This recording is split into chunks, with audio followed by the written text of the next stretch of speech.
데살로니가전서 5장 16절에서 18절 말씀. 항상 기뻐하라. 쉬지 말고 기도하라.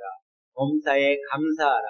이것이 그리스도 예수 안에서 너희를 향하신 하나님의 뜻이니라. 아멘. 할렐루야. 오후 시간에 옆에 분들과 우리 인사할 때 이렇게 인사합니다. 감사하며 살아요 하고 인사하도록 합니다. 감사하며 살아요.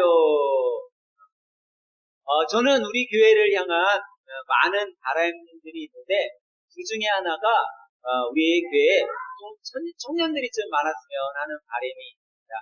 우리 교회 특별히 청년 중에 남자 청년들이 좀 많았으면 하는 바람이 있어요. 이게 그 이유가 교회에 힘쓰는 일을 할 때 우리 남자 청년들이 있으면 힘을 좀 쓰잖아요. 우리 교회는 아직 남자 청년들이 없는데 우리 호종이, 정원이, 호건이가 남자 청년들 이상으로 힘을 써줘. 지금 그래도 우리 3명 중에는 호건이가 제일 형아잖아요. 확실히 형아는 형아야. 일을 해도 잘해, 호건이는. 우리 호정이는 힘은 홍보사 더 좋은 것 같아. 근데 얘는요 끈기가 좀 없어. 그래서 우리 호정이하고 같이 일을 하려면요 5분 일하고 빨리 쉬게 해줘야 돼요. 그리고 또 다시 새로운 일을 5분을 또 시켜야 돼요. 그리고 또 빨리 쉬게 하고 또 새로운 일을 5분 시켜요. 그러면 아주 열심히 해요. 그래서 그거를 패턴을 한 4가지 정도 패턴을 갖고선 계속 돌리면은 아주 열심히 잘해요. 근데 우리 청년들이 할 일을 우리 학생들이지만 이 친구들이 잘하는데 우리 호정이 호건이 정원이 이 친구들이 잘할 때 제 마음속에 한 가지 드는 마음이 있는데 그건요 호건이도 호정이도 정원이도 참 긍정적인 마인드를 애들이 갖고 있다라는 거예요. 얘네는요 그 긍정적인 마인드, 얼마큼 마인드를 많이 갖고 있냐면, 사고를 쳐놔도 절대 실망하지 않아. 큰 사고를 쳐도 얘네는 항상 기쁨 속에 살아. 큰 긍정적인 마인드를 갖고 있어요. 왜? 사고를 쳐도 교회 일을 하다가 사고가 났어요. 그럼 어때요? 목사님이 다 알아서 해결해 주겠지라는 긍정적인 마인드를 갖고 있어요. 그러니까, 우리, 호건이나 호종이나 정원이하고 같이 일할 때, 제가 기쁨 가운데 즐거움 가운데 할 수 있는 일이 그런 일들이 있었어요. 근데 어렵게 우리 호정이하고 호건이하고 정원이 데리면서 일을 하고선 돈가스를 먹으러 갔잖아요. 근데 먹으러 갔을 때 돈가스 제가 그랬어요. 뭐 먹고 싶냐 너네 먹고 싶은 거 먹으러 가자 그랬더니 호건이도 호정이도 돈가스 먹는 거 하는 게 좋다고 그러더라고요. 그래서 데려갔어요. 근데 얘네들이 보통 먹는 친구들이 아니잖아요. 많이 먹잖아요. 그래갖고 이나대 왕돈가스를 데려갔어요. 상호 얘기하면 안 되죠. 유튜브로 내보내는데. 하여튼 땡 돈가스를 데려갔어요. 그래서 먹었어요. 열심히 먹는데 마음속에 사주고 싶은 거야. 왜? 열심히 일했으니까. 그래서 제 옆에 이제 호정이가 옆에 앉아있던 거예요. 호정아 한 판 더 먹어보세요. 그랬더니 아니래. 괜찮아 한 판 더 먹고 목사님 한 판 더 시켜줄 수 있어. 그랬더니 못 먹는데요. 왜 못 먹어요? 배부르니까 못 먹잖아요. 그래서 이제 음료수만 무한 리필이니까 음료수를 마음껏 먹어라. 그래서 마음껏 먹고 왔어요. 오면서 또 얘기했어요. 일단 저녁에는 우리 뭐 먹을까? 저녁에 너네들 먹고 싶은 거 목사님 사줄게. 사장님 먹을까? 그랬더니 지은 목사님이 혹시 생각 챙겨줄 수 있으면 그거 먹고 싶은데 막 그러더라고요. 그래? 그럼 지은 목사님 일어나면 우리 그거 먹고 혹시 못 일어나면 사장님 먹을까? 딴 거 먹자 하고 이야기를 했어요. 근데 그 얘기를 할 때도 제가 기쁨 속에 얘기를 했을까요? 짜증남 속에 얘기했을까요? 기쁨 속에 얘기를 했어요. 왜 그랬을까요? 열심히 같이 일을 했기 때문에. 그러니까 제 마음에 쏙 드니까 하나라도 더 해주고 싶은 거예요. 그래갖고 또 교회 와서 같이 음료수 마시고 또 이야기하고 저거 다 또 올리고 그렇게 즐겁게 보냈어요. 그러고선 제가 이제 너희들 목사님이 잠깐 저기 출장 거기 갔다 와야 되는데 너희들 교회에서 쉬고 있으면 얼른 목사님 예배만 드리고 와서 맛있는 거 사줄게 그랬더니 있겠대요. 근데 우리 장로님이 할아버지가 맛있는 거 사준다고 다 데리고 오라는 거야. 그래서 제가 물어봤어요. 야 너희 할아버지가 맛있는 거 사준다고 하니까 우리 다 같이 가자 그랬더니 안 간대. 안 간대. 네. 왜 안 가나 그랬더니 목사님이 맛있는 거 사준다고 이미 약속을 했잖아요. 그러니까는 목사님 사줄 거는 벌써 정해준 거고 거기 가면은 뭐 해야 돼? 네? 목장 예배 드려야 돼. 여기 있으면은 쉴 수 있잖아. 내가 할아버지가 맛있는 거 사준다고 하니까 다 가자. 가서 맛있는 거 먹었어. 근데 왜 수정 예배 가서 할아버지도 맛있는 걸 얘네들 사주고 싶을까요? 사주고 싶은 이유가 뭘까요? 애들이 예쁘니까. 애들이 사줘도 아깝지 않은 거예요. 근데 하나님은 여러분과 저를 그렇게 바라보고 계시다라는 거예요. 여러분과 제가 너무 예쁘면 하나님은요, 돈가스를 사줬는데 얘가 배가 터지도록 배가 불러. 근데도 또 사주고 싶은 거예요. 그게 하나님의 마음이에요. 그래서 하나님은 여러분과 제가 하나님 마음에 들길 원하시고 그런 자가 하나님 앞에 소원의 기도를 할 때 그 소원의 기도를 들어주시는 거예요. 근데 여러분, 하나님 앞에 여러분들이 어떤 소원의 기도를 드리고 있어요? 아마 여러분과 제가 드리는 하나님 앞에 소원의 기도 중 가장 큰 소원의 제목은 우리가 구원받는 거예요. 구원받는 소원의 기도. 그것만 우리가 해결되면 딴 거는 중요치 않아요. 근데 여러분과 제가 이 구원받은 거에 대한 확신이 있다라면 구원에 대한 소원의 기도를 드리겠어요? 안 드리겠죠? 그럼 구원에 대한 소원의 기도를 안 드리니까 무슨 기도할 수 있겠어? 다른 소원의 기도를 드릴 수 있잖아요.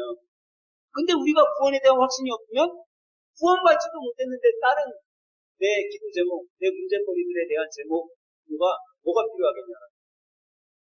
그렇기 때문에 우리는 구원에 대한 확실한 증거가 있고 내가 구원받은 자라는 확실한 마음이 든다라면 언제든지 다른 기도를 할 수 있고 그 다른 기도에 하나님이 또 응답해 주시는 거예요.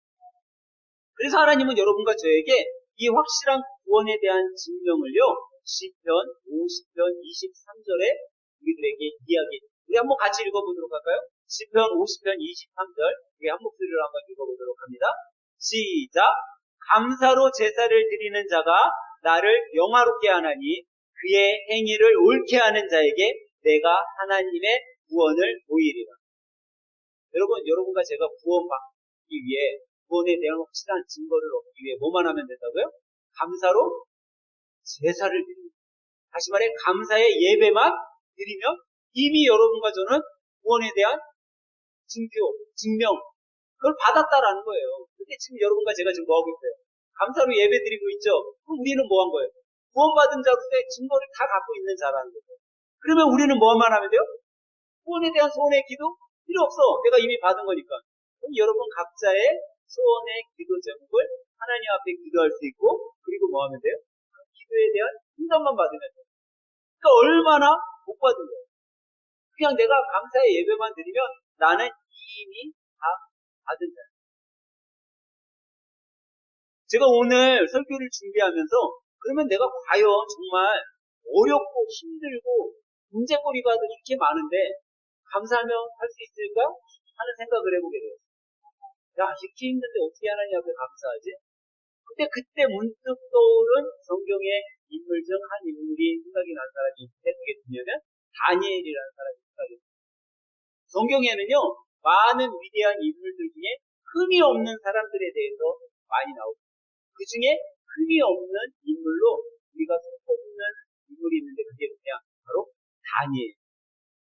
다니엘은 어느 정도 흠이 없었냐면 그의 흠을 찾으려고 수많은 사람들이 노력했지만 흠을 찾지 못했어요. 이 다니엘은 바벨론의 포로로 끌려간 사람이에요. 근데 여러분, 우리나라도 그렇지만 정치인들 흠이 많아요, 적어요. 많아요. 근데 왜 정치인들이 흠이 많을까? 그 이유 중에 하나가 이상하게 그 자리에 올라가면 흠이 생겨. 그 자리에 올라가면 권력을 갖고 싶고 그 자리에 올라가면 재물을 갖고 싶고 그 자리에 올라가면 뭔가 자기 것을 자꾸 소유하려고 해서 그런가 흠이 있어요. 근데 왜 이 사람들이 흠이 생길까 한번 제가 생각해 봤더니 그 권력을 가진 사람들 대부분이 내 나라를 내 나라로 생각하지 않아요. 우리 국민들을 자기 국민이라고 생각하지 않고 별개라고 생각하니까 내 나라가 잘 되든 말든 나만 잘 먹고 잘 살면 돼. 내 국민이 잘 되든 못되든 그건 상관없어. 우리 집만 잘 먹고 잘 살면 돼. 그러니까 어떻게 해요? 불의를 저지르고 흠이 생기고. 근데 제가 지금 말씀드린 성경의 인물인 이 다니엘을 한번 보잖아요. 다니엘은 지금 어느 나라에 끌려갔어요? 자기 나라예요? 남의 나라예요? 바벨론이라는 남의 나라에 끌려간 거야. 근데 그 나라에 이제 고위 관직 총리가 되었어요. 그러면 이 나라 내 나라에 아니야. 아니잖아. 그러면 흠이 있어도 얼마나 흠이 있겠어요. 야, 이거 언제 내 나라, 이거 내 나라도 아니고 언제 잘못될지 모르는데 내 거 좀 모으자. 내 권력 좀 더 높이자. 이런 마음이 들지 않았겠어요? 근데 내 나라도 아닌 이 포로된 속국의 시민으로 끌려가서 총리가 되었는데 내 나라도 아닌 그 나라에 흠 없는 자로 살아가고 있다라는 거예요. 다리오, 이 바벨론의 왕이 다리오예요. 다리오가 왕이 됐어요. 근데 그때 이 다리오의 정책 중에 나라를, 바벨론을 아주 부강한 나라를 만들기 위해서 120명의 고관들을 세워요. 그리고 그 위에 총리를 세운 거예요. 그 총리 3명을 세웠어요. 그러니까 3명의 총리가 120명의 고관을 데리고 이 바벨론이라는 나라를 잘 꾸려가는 거예요. 근데 이 다리오 왕이 이 총리, 3명의 총리 중에 누가 있어요? 다니엘이 있잖아. 다니엘을 너무나 인정하는 거예요. 그러다 보니까 이 총리들 위에 총리로 다니엘을 세우려고 해. 그러면 자기들 생각이 어떤 생각이 들겠어요? 야, 저거 포로인데 우리 위에 있어? 얼마나 짜증이 날까요? 고관들이 남의 나라 포로가 우리 위에 있어 우리를 다스린다고요? 말도 안 돼. 그래가지고 이제 다니엘의 흠을 찾으려고 눈을 이렇게 찾고 있어요. 근데 다니엘에게 흠을 찾을 수 있어요? 없어요? 없어. 어떤 흠도 없는 거야. 그래서 그들이 다니엘을 유심히 살펴보다가 찾은 흠이 다니엘은 하나님을 섬기네. 야, 저 신앙적인 거를 흠으로 만들면 되겠다. 라고 해서 다리오 왕에게 금지령을 내려주도록. 그 금지령이 뭐예요? 오직 너희들이 한 달 동안 다른 신 앞에 우상에 절대해도 안 되고 어떤 사람에게 절해도 안 되고 오직 다리오 왕에게만 절하고 경배하도록 해야 된다라는 금지령을 내렸어요. 왜? 다니엘은 뭐하니까? 하나님 앞에 하루에 3번씩 경배하니까. 그때 잡아서 죽이죠. 그래서 만약에 그 왕의 명령을 어기면 어떻게 해요? 굶주린 사자굴에 던지기로 다 왕하고 조서까지 다 썼어요. 그리고 왕의 직인까지 다 찍었어요. 여러분이 만약에 다니엘의 같은 상황이 되었다라고 얘기해요. 이제 왕 외에 다른 사람에게 절하거나 경배하면 사자굴에 던져진다고 해봐요. 여러분들 어떻게 해요? 하겠어 안 하겠어? 저는 지금 같아서는 죽으면 죽으리다 하고 그냥 할 것 같아요. 근데 제가 이 말씀이 처음 내 눈에 들어왔을 때는요, 저는 그런 생각이 들었어요. 야, 하나님은 내가 여기 있어도 계시고 깜깜한 암흑 속에 가셔도 있으고 내가 10시에 기도해도 들으시고 11시에 기도해도 들으시는 하나님이잖아. 그러면 내가 다니엘이라면 사람들이 나 그거 하나님 앞에 절하는 거, 경배하는 거 찾으려고 눈뜨고 있으니까 지하 안 보이는 데 가서 거기 가서 기도하면 이 사람들 모르잖아. 문 닫고 나온차 하는데 지네들이 알게 뭐야. 그런 생각을 했어요. 내가 9시에 기도하던 거 한 11시에 기도하지 뭐. 하나님은 내가 9시에 하든지 11시에 기도하든지 크게 중요치 않으신 하나님이잖아. 하나님은 외모로 사람 판단하시지 않고 내 중심을 보신다고 했으니까 나와 하나님의 관계만 알아서면 뭐가 중요하겠어. 그럼 다니엘도 지하 깊은 데 숨어서 기도하고 시간쯤 나눠서 기도하고 그러면 되지. 그러면 잡혀갈 일 없잖아. 라고 그런 생각을 했었어요.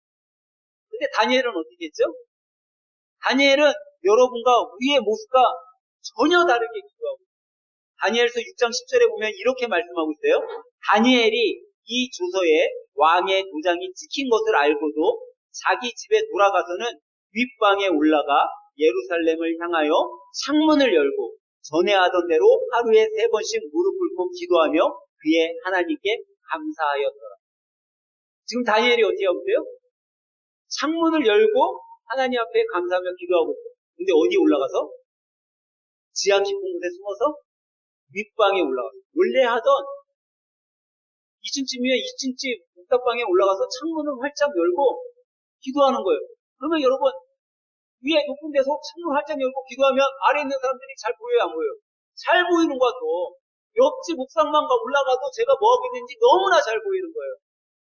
오히려 다니엘은 무서워하지 않고 창문을 활짝 열고 나는 주님 앞에 기도하고 감사할 거다라고 오히려 더 떳떳하게 하나님 앞에 감사하며 살아가고 있는 거예요.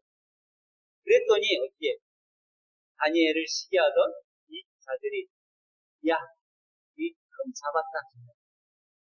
세상적인 눈에 금을 잡았어. 그리고 어떻게 해요? 다리오 왕한테 이야기해서 사자굴에 사자굴에. 근데 이 사자들이 어떻게 해야 돼? 다니엘을 잡아먹어야 되잖아요. 근데 희한하게도 사자들이 다니엘을 안 잡아먹네. 다리오 왕이 그 다음날 슬피 울며 다니엘이 죽었을 거라고 생각하고 사자굴에 갔어요. 그랬더니 다니엘이 죽었어요, 안 죽었어요? 안 죽었어요. 깜짝 놀라. 다니엘을 데리고 왔어요. 그리고 야, 이거 뭔가 잘못된 것 같으니까 다니엘을 사자굴에 넣었던 그 고관들 다 사자굴에다가 넣어. 근데 다리오 왕이 어떻게 명령을 했냐면 고관뿐만 아니라 그 가족들까지 다 사자굴에 넣어가라 라고 얘기해요. 다니엘은 누구만 던져졌어요? 다니엘 가족이 다 던져졌어요? 아니면 주위에 있는 사람들이 던져졌어요? 오직 다니엘만 던져졌어요.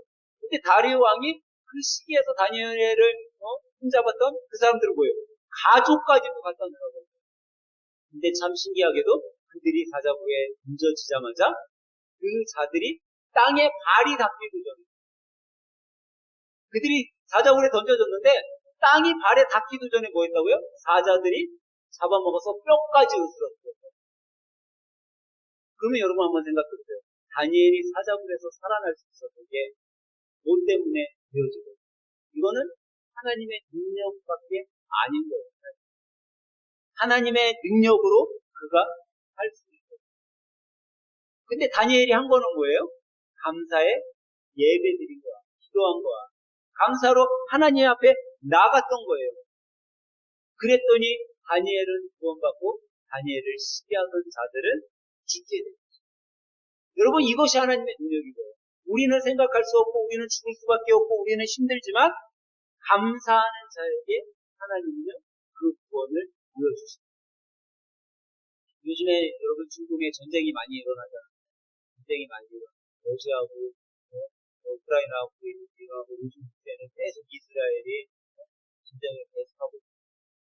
예전에 어떤 한 나라에 10년 동안 10년이 넘게 전쟁이 계속되는 나라가 있어요. 근데 이 나라에 신실한 믿음의 가정에 현재 두 형제가 살고 있었어요. 근데 어느 날 동생이 형을 찾아온 거예요. 형, 우리 집이 미사일로 인해 공격을 당했어요. 미사일이 떨어진 거예요. 집에.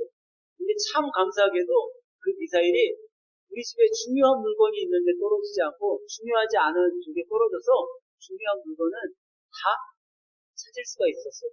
얼마나 감사한지.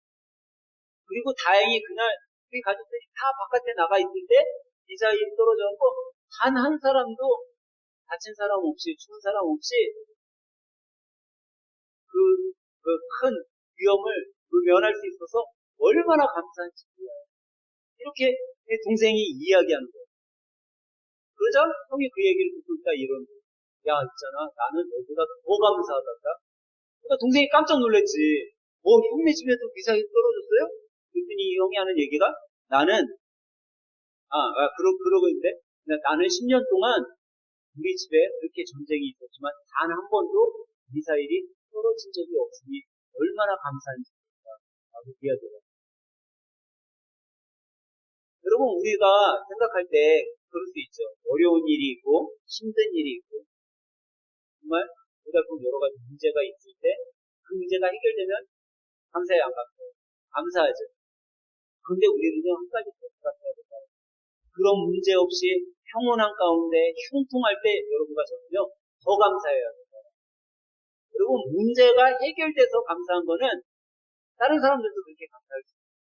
근데 여러분 기쁘고 즐겁고 평안한 이것이 유지되는 것이 얼마나 감사한 일이에요. 여러분 우리 자녀들이 건강하게 자라주는 거 그게 유지만 되는 것이 얼마나 감사한 건지 몰라요. 근데 우리는 어때요? 우리의 자녀들이 어디 크게 아팠다가 나으면 그때서야 감사하려고. 여러분 우리 삶 가운데 정말 하나님께서는 여러분과 저에게 뭐라고 해주세요? 감사라고 해요. 어떤 때든지 어떤 형편에서든지 너희들의 문제가 해결돼서 감사한 것이 아니라 너희들이 항상 감사하고 형통하고 평안할 때 오히려 더 감사하라고 말했어요. 다니엘은 그런 삶을 살았어요. 그런 삶을 사니까 하나님이 그의 삶을 축복으로 인도해 주시더라고요. 여러분, 우리가 살아가는 모든 것이 주님의 은혜임을 깨달으시길 바랍니다. 그리고 그 또한 여러분과 제가 살아갈 수 있는 하나님의 축복이요, 은혜요, 감사의 삶을 살아가라는 하나님이 우리에게 베풀어 놓으신 인도하심을 믿으시기 바랍니다. 그래서 우리는요, 항상 기뻐하는 삶을 살아야 돼요. 두 번째로, 쉬지 말고 기도하는 삶을 살아야 돼요. 그리고 마지막으로 오늘 말씀처럼 범사에 감사하는 삶을 살아가야 돼요. 이것이 바로 예수님께서 여러분과 저 우리 하늘생 가족 모두를 향하신 바로 그 주님의 뜻이기 때문입니다. 여러분, 이번 한 주 살아갈 때 우리 하늘생 가족들 모두가 하나님의 뜻에 잘 순종해서 정말 어떤 순간 내가 힘들든지 아니면 평온하든지 간에 항상 기뻐할 수 있는 그런 삶을 살길 주님의 이름으로 간절히 축원합니다. 그리고 그 삶 속에 여러분, 우리 자녀들 키울 때 내가 어떻게 하는 방법을 가르쳐드렸어요? 기도하고 또 기도하고 더 기도하는 그런 쉬지 않고 기도하는 삶을 살아가야 해요. 그리고 마지막으로 오늘 우리가 3주에 걸쳐서 기다리다가 이 5장의 말씀 범사에 감사. 여러분과 제가 항상 감사하는 삶을 살아갈 때 하나님께서 여러분과 저에게 약속하신 그 약속, 아름다운 은혜의 축복을 우리 삶 가운데 유지시켜 줄 줄 믿으시기 바랍니다. 그런 한 주가 되시길 주님의 이름으로 간절히 축원합니다.